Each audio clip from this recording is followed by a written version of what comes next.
Good afternoon. My name is Pasquale Corigliano. I come from the University of Messina, and the work I'm going to discuss today deals with the fatigue life assessment prediction of the high-strength steel welded joints by energy approach. The analyzed steel is the one that we see in the left figure, the analyzed geometry, and it's a conventional high-strength structural steels with a thickness of 5 millimeters. One of its main applications is for the offshore industries.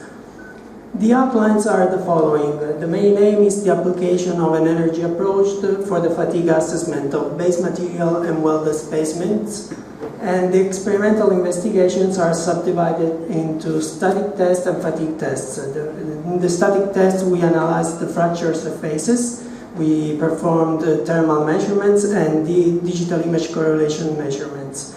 For the fatigue test, we analyzed also the fracture surfaces and we applied the infrared thermography in order to apply an energy-based approach.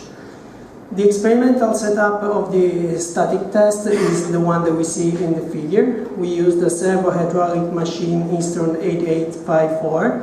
The tests were performed with a crosshead rate equal to 3 millimeters per minute, and were carried out on 5 base material specimens and 5 welded specimens. We applied, as we said before, the digital image correlation technique and the thermal technique.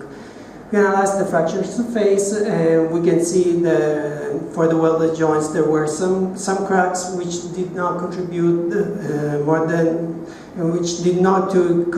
contribute to the static strength of the materials.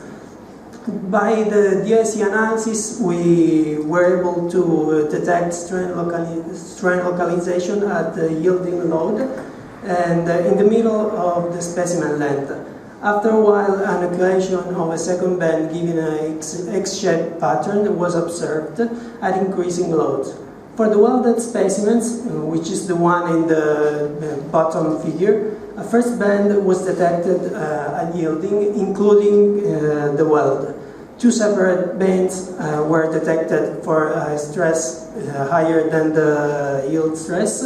By increasing the stress level, the nucleation of a second band given an X-shaped pattern for each of the 2 bands. In this case, the weld acted as a more rigid material, dividing the single band into 2 separate bands.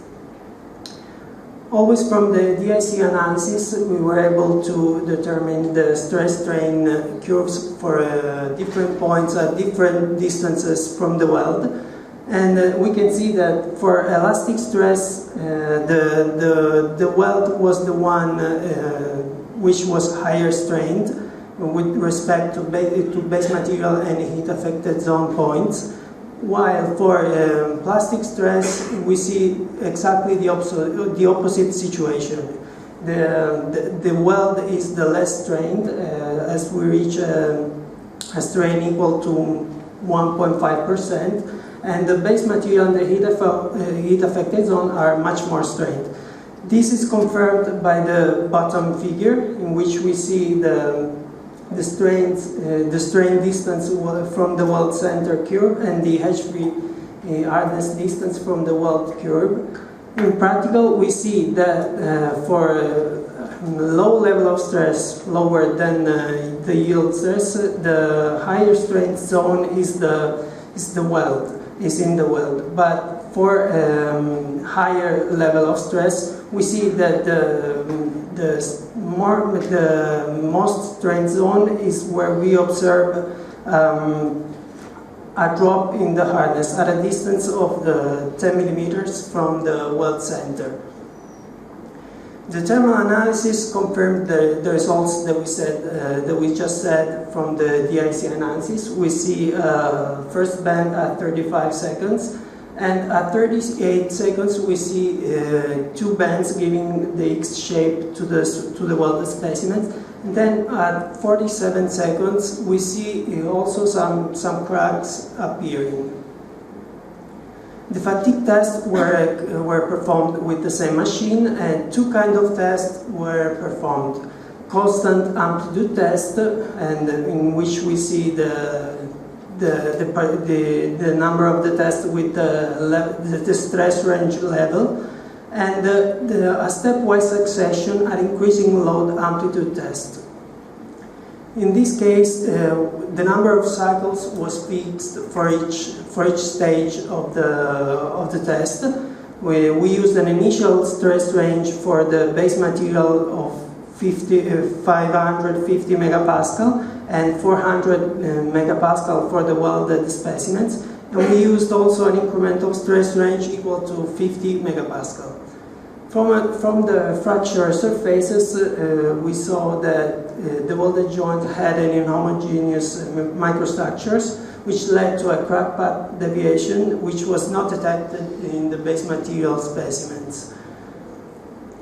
Then we applied the energy approach. First of all, we saw that delta T and curve has the commonly three phases, already known in literature. In practical, we see a first rapid increment in phase 1, an almost constant value in phase 2, and a sudden increase in phase 3 just before the specimen failure. The energy approach was applied especially during the succession at increasing loads. And here in this case, the temperature increment obtained in the single loading step is considered as the asymptotic temperature delta T AS corresponding to the applied stress range. The energy approach allows the rapid determination of the SN curve, and it's based on the fact that when a critical energy is reached, the failure takes place. And this critical value of the energy is characteristic for each material and is proportional to the phi integral, which is calculated as the integral of the delta T and curve. If we consider that the phase 2 is predominant, we can obtain the number of cycles to failure for each stress range only by knowing the phi integral and the delta T AS. And these are the results that we obtained by applying this method.